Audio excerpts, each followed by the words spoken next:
मनीषा जी नीचे बरामदे में पड़ी हुई खाट पर अकेली बैठी हुई थी।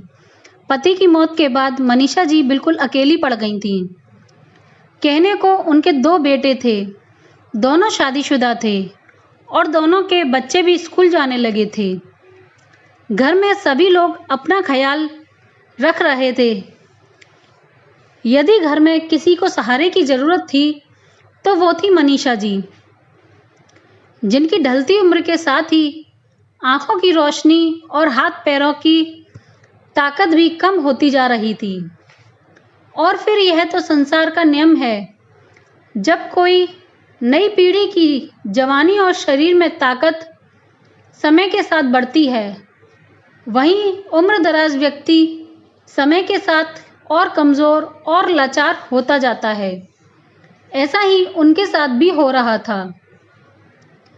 पर यह पीढ़ी के बीच आई दूरी इतनी ज़्यादा हो जाएगी, ना तो उनके बच्चों को उनका अकेलापन दिखेगा और ना ही उनके आंसू दिखेंगे। ऐसा तो मनीषा जी ने कभी सोचा ही ना था, किंतु अब उनके बर्दाश्त की हद पार हो चुकी थी, क्योंकि ना ही तो कोई समय से खाना देने आता था और ना ही कोई उनसे उनका हालचाल पूछता। सब वहीं बरामदे से होकर आते जाते रहते, लेकिन अपनी बूढ़ी माँ के पास 2 पल बैठने का समय ना होता, ना ही उनकी बहुओं के पास होता था। फिर पोते पोतियों से तो उम्मीद ही क्या रखनी थी, आखिर वे भी तो अपने माँ बाप की ही औलाद थे। इतने बड़े परिवार में वह बिल्कुल अकेली थीं। कभी कभार पड़ोसन के साथ कहीं पार्क या मंदिर में चली जाती थी तो समय कट जाता था, वरना सूना घर काटने को आता। शाम को वह कभी कभार टहलने निकल जाया करती थीं। वहीं उनकी सहेली से कभी मुलाकात हो जाया करती थी। बातों बातों में वह यह बात अपनी मित्र से कह बैठी तो वह बोली, लेकिन तुम्हारा तो भरा पूरा परिवार है, फिर ऐसा कैसे? मनीषा जी उन्हें बताने लगी, जब 8 महीने पहले उनके पति की मौत हो गई थी तो उनके बेटे और बहू ने शुरू में बड़ी सेवा की थी। कुछ महीनों बाद बेटा बहू आए और आकर कहने लगे, माँ नीचे 2 कमरों में कैसे सबका गुजारा हो, और अब बच्चे भी बड़े हो रहे हैं, उन्हें भी तो अलग अलग कमरा चाहिए। कब तक एक कमरे में गुजारा करें? पापा तो कुछ करने से पहले ही चल बसे। आप अब कुछ कर सकती हैं? उस वक्त मैं चौंक गई और अपने बेटों से पूछने लगी, लेकिन बेटा मैं क्या कर सकती हूँ, मेरे पास तो कुछ भी नहीं है। तभी मेरे बड़े बेटे ने आकर कहा, माँ बाबूजी ने इतनी सारी जमीन जायदाद आपके नाम कर दी थी और अब आप ही हर चीज़ की मालकिन हैं। आप चाहें तो गांव वाली ज़मीन में से थोड़ा सा हिस्सा बेचकर आप यह घर क्यों नहीं बनवा देती? ऊपर घर बनवा लेंगे तो सही रहेगा, आप तो समझती हैं ना माँ। मोनू छोटा बेटा, उसके भी बच्चे बड़े हो रहे हैं, जगह की कितनी कमी है, और ऐसे में बच्चों के दोस्त आ जाएं किसी जन्मदिन आदि पर तो जगह न होने के कारण बच्चों को शर्मिंदा होना पड़ता है। मैंने भी उनकी बात मान ली और गांव की ज़मीन का आधा हिस्सा बेचकर मैंने उनके हाथ में पैसे दे दिए, जैसा ठीक लगे वैसा बनवा लेना। बेटों ने ऊपर 2 मंजिल मकान बनवा लिया और फिर एक दिन वे पोते को साथ लेकर आए और बोले, माँ आपकी तबीयत ठीक नहीं रहती और फिर आपको ज़मीन जायदाद का काम ही क्या है? इस बुढ़ापे में ज़मीन जायदाद का क्या काम? बस अब आप अपनी जिम्मेदारियों को अपने बच्चों को सौंप दो और फिर आराम से अपनी बहुओं से अपनी सेवा करवाओ। मज़े से पलंग पर बैठकर हुक्म चलाओ अपनी बहुओं पर। जब मैंने कहा, बेटा तो ये सब कह रहा है, मुझे कुछ भी समझ में नहीं आ रहा, तो मेरा छोटा बेटा अपने बेटे को सामने लाते हुए बोला, माँ छोटे का कल जन्मदिन है, तो मैं चाहता हूँ कि आप उसे ऐसा तोहफा दें जो ना कभी किसी ने दिया हो, ना ही कभी कोई दे सके। मैं फिर से पूछने लगी, हाँ बेटा, मैं भी अपने पोते के लिए कुछ करना चाहती हूँ, पर मैं क्या कर सकती हूँ? और कोई अच्छा तोहफा भी तो नहीं दे सकती। तभी मोनू बोला, माँ, आप ही तो हैं केवल जो इन्हें वो तोहफा दे सकती हैं जिसके लिए दोनों यहाँ आए हैं। मेरा बड़ा बेटा बोला, अरे यार, तू साफ साफ बता ना माँ को, करना क्या है? कुछ कागज आगे करते हुए छोटा बेटा बोला, माँ, आपको कुछ नहीं करना, बस इन कागजों पर अपना नाम लिख दो। राजा के पापा के होते मैंने कभी कहीं दस्तखत नहीं किए, ना ही कुछ जानती थी, पर वे कहते थे इंसान को कहीं भी कोई कागज पर दस्तखत करवाए तो ये पूछ लेना चाहिए कि वह किस लिए हैं। हो सके तो कागजात पढ़ लेने चाहिए, क्योंकि आजकल धोखाधड़ी बहुत है। लेकिन यहाँ कौन है जो मेरे साथ धोखा करेगा? मेरे बच्चे ही तो हैं। यह सोचकर मैंने दस्तखत कर दिए, लेकिन मैंने सोचा एक बार पूछ लेती हूँ किस चीज़ के कागज हैं ये।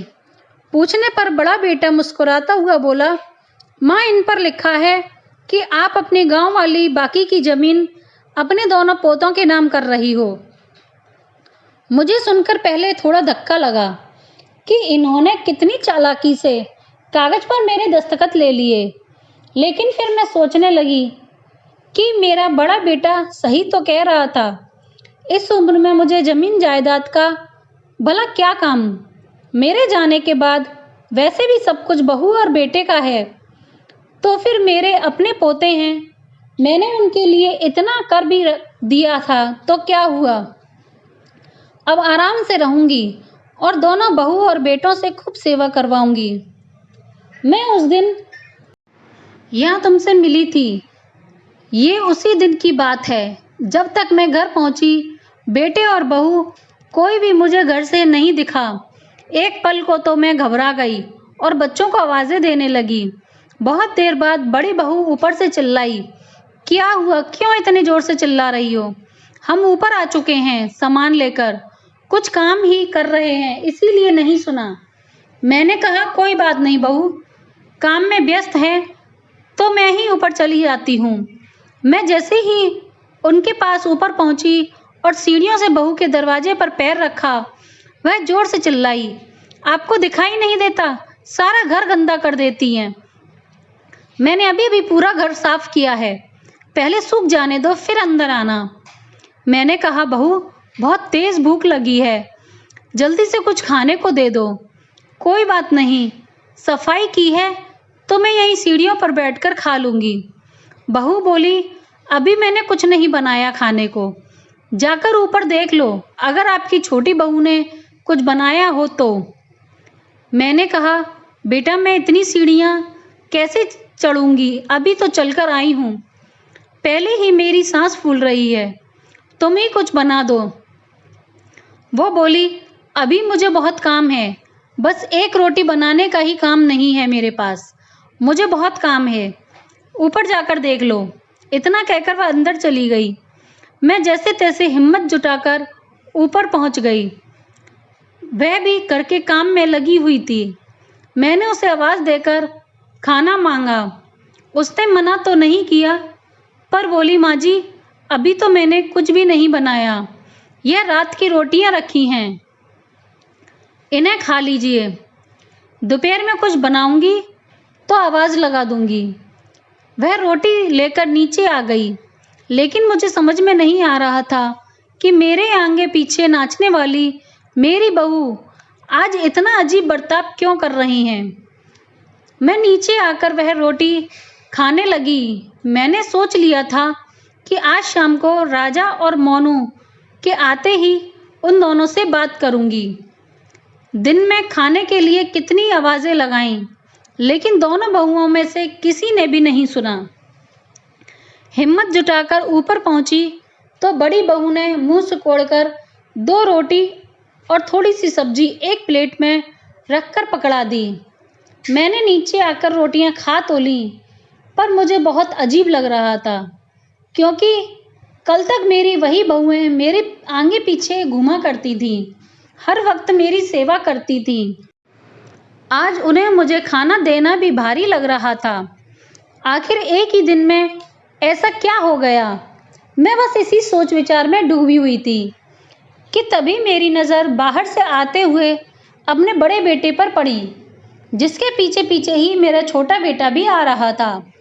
दोनों अंदर आए तो मैंने कहा, बेटा मुझे तुमसे कुछ ज़रूरी बात करनी है। दोनों ही बोले, अभी बहुत थके हुए हैं माँ, बाद में करना जो भी करना है, अभी तो ऑफिस से आए हैं और तुम आते ही। इतना बोलते बोलते ही दोनों चले गए। मेरी कुछ समझ में नहीं आ रहा था। सोचा चलो ऊपर जाकर बात करती हूँ। मैं जैसे ही ऊपर पहुँची, बड़ी बहू मुंह बनाते हुए बोली, सुनो तुम्हारी माँ आई हैं। मैं सुनकर हैरान हुई, तुम्हारी माँ? ये तुम क्या कह रही हो बहू? क्या मैं तुम्हारी कुछ नहीं लगती?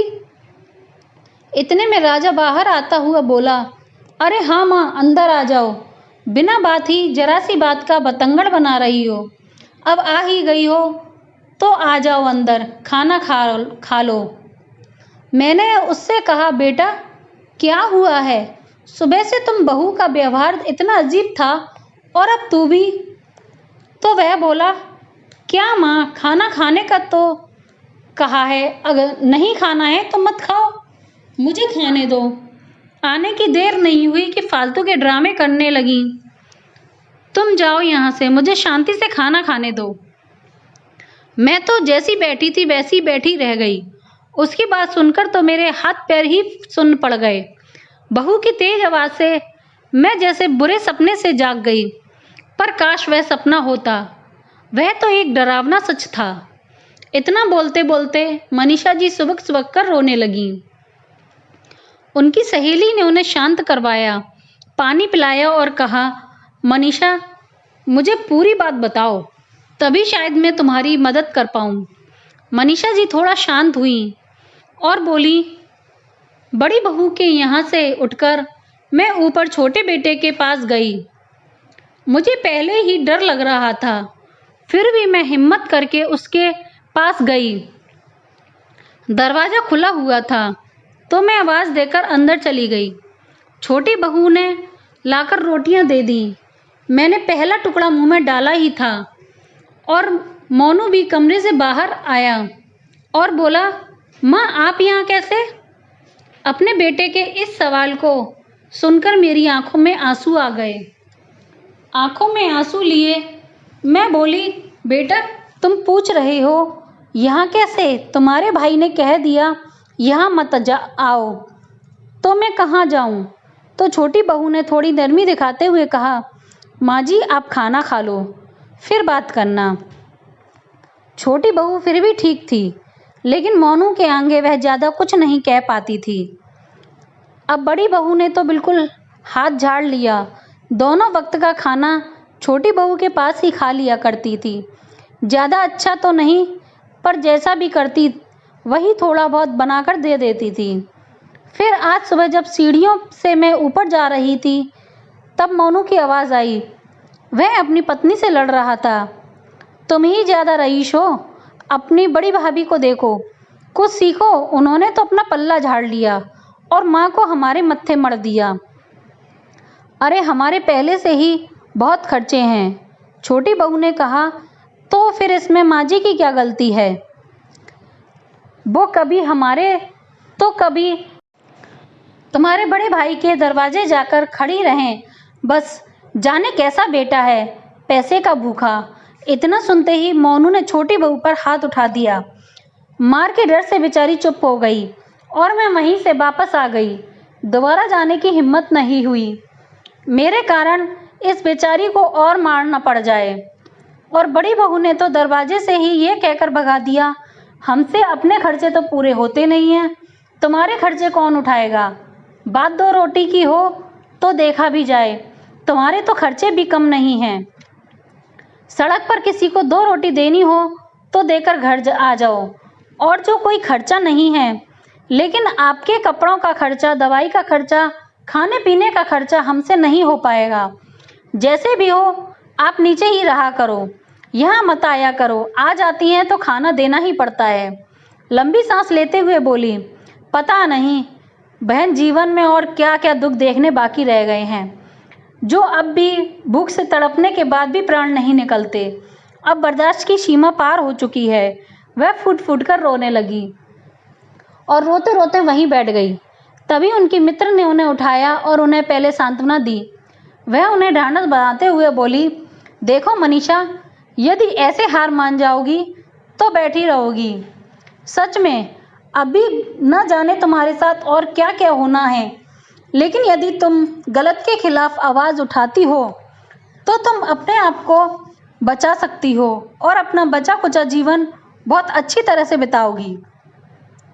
तुम्हारे बहू बेटे को सबक सिखाने का एक तरीका है मेरे पास, पर पहले तुम्हारे पास जो भी ज़मीन के कागज़ हैं वो यहाँ ले आओ। कल फिर इसका कोई उपाय खोजते हैं, पर पहले मैं तुम्हें कुछ खिला देती हूँ। मनीषा जी व उसकी मित्र वहीं पास के ठेले पर गईं और मनीषा जी की मित्र ने उन्हें भरपेट खाना खिलाया। शाम को खाना पैक कराकर दे दिया और फिर दोनों अपने अपने घर निकल गईं।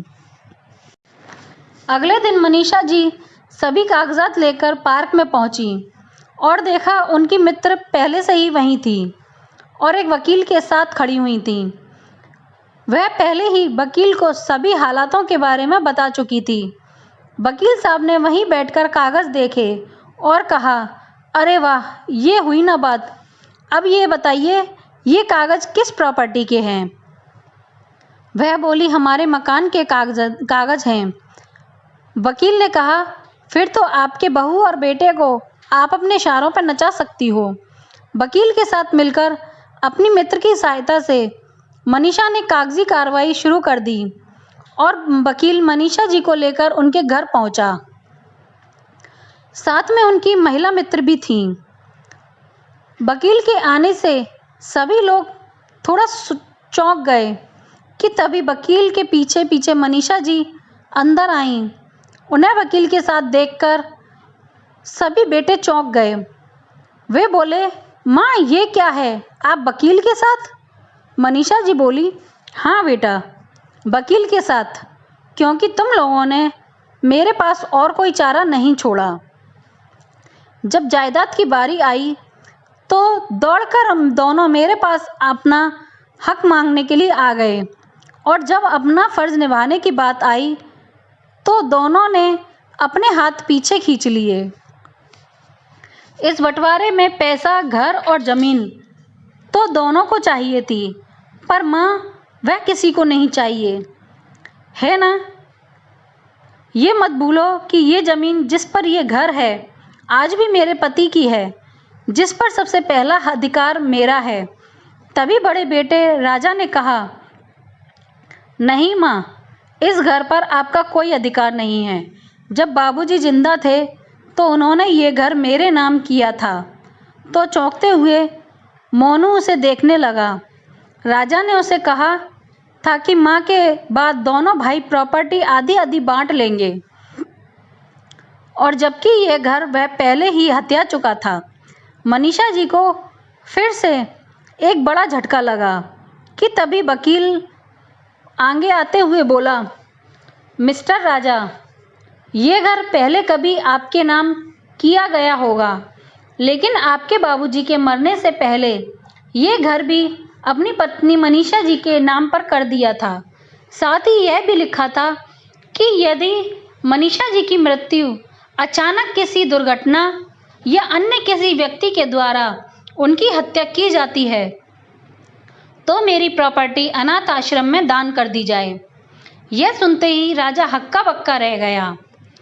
तभी वकील ने कहा, खैर ये आपका पर्सनल मैटर है, लेकिन आंटी जी, शायद आपको अंदाज़ा ना हो, लेकिन आपके पति को अंदाज़ा था कि उनकी औलाद कितनी घटिया हो सकती है। इसीलिए आपकी सुरक्षा की चिंता करते हुए उन्होंने मरने से पहले ये सब मेरे पास लिखवाया था, क्योंकि डेथ की जो डेट आपने बताई है उससे 2 दिन पहले ही वसीयत बदली गई थी और हाँ आंटी जी, ये घर आपका है, आप चाहें तो किराए पे उठाएं, चाहें तो खाली पड़ा रहने दें। आप चाहें तो अपने दुश्मनों को इस घर से धक्के मारकर बाहर निकाल दें, कोई आपसे कुछ नहीं कह सकता। इतना सब झेलने के बाद मनीषा जी पहले वाली शांत और सीधी सी महिला नहीं रहीं, जो कुछ ना बोल सकें। अपने अधिकार के लिए लड़ना जब उन्होंने शुरू कर ही दिया था, तो अब वह अपनी औलाद को सबक सिखाए बिना पीछे नहीं हटने वाली थी। वो बोली, कल सुबह तक मुझे ऊपर के दोनों फ्लोर खाली चाहिए, अपना इंतजाम कहीं और करो। इतना सुनकर मोनू तो अपनी माँ के पैरों में गिरकर गिड़गिड़ाने लगा। माँ मुझे माफ़ कर दो, मैं भैया की बातों में आ गया था। जब उन्होंने मुझे पैसे का लालच दिया तो मैं मना नहीं कर पाया। मनीषा जी बोली, मुझे अब उन सब बातों से कोई मतलब नहीं है। कैसे करोगे मैं नहीं जानती, मुझे इस बात से कोई लेना देना नहीं है। मुझे कल सुबह तक दोनों फ्लोर खाली चाहिए। तभी राजा भी अपनी माँ के पैरों में गिड़गिड़ाकर दया की भीख मांगने लगा। माँ प्लीज़ हमें माफ़ कर दो, आखिर हम कहाँ जाएंगे? अगर आपने हमें घर से निकाल दिया तो अब। मनीषा जी बोली, जब मुझे रोटी देना तुम्हें भारी लग रहा था, तब तुमने सोचा था कि माँ कैसे खाएगी, कहाँ से लाएगी? नहीं ना, लेकिन मैं फिर भी इतना नीचे नहीं गिरूंगी कि अपने पोते पोतियों को दर दर की ठोकर खाने के लिए छोड़ दूं। अगर चाहो तो वापस तुम लोग नीचे वाले कमरों में शिफ्ट हो सकते हो, पर ऊपर वाले फ्लोर पे वो तो मुझे खाली ही चाहिए। अब मनीषा जी ने एक फ्लोर को 10,000 रुपये महीने में किराए पर चढ़ाया और नीचे वाले फ्लोर पर खुद रहने लगी। बहू बेटे को सबसे ऊपर वाले दोनों कमरों में से एक एक कमरा दिया, जहां पानी की पाइपलाइन भी चालू नहीं थी। अब वो मज़े से नीचे रहती। 10,000 रुपये से वो चाहकर भी खर्च नहीं कर पाती थी।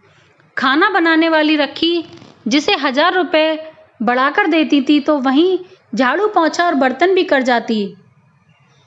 एक इंसान का काम ही कितना होता है। अच्छा खाती, अच्छा पहनती थी। वहीं बहू बेटा जब नीचे से ऊपर 2 मंजिल पर पानी ढोते तो उन्हें देखकर दुख तो होता, किंतु कलेजे पर पत्थर रखकर कहती, यहाँ गंदा मत करना, आराम से जाओ। अपनी माँ का यह बदला हुआ रूप देखकर दोनों बेटे और बड़ी बहू बिल्कुल दंग रह गए। आश्चर्य तो छोटी बहू को भी था, लेकिन मैं जानती थी एक ना एक दिन कुछ तो होगा, क्योंकि हर चीज़ की एक हद होती है, जो कि पार हो चुकी थी।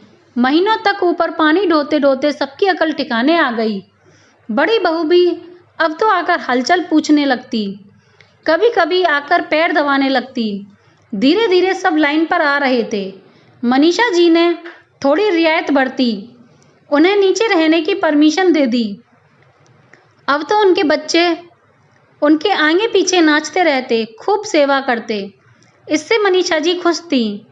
और जब भी माँ बाप का रवैया बदलता है तो बच्चों को भी अकल आई, वे भी दादा दादी की इज्जत करने लगे।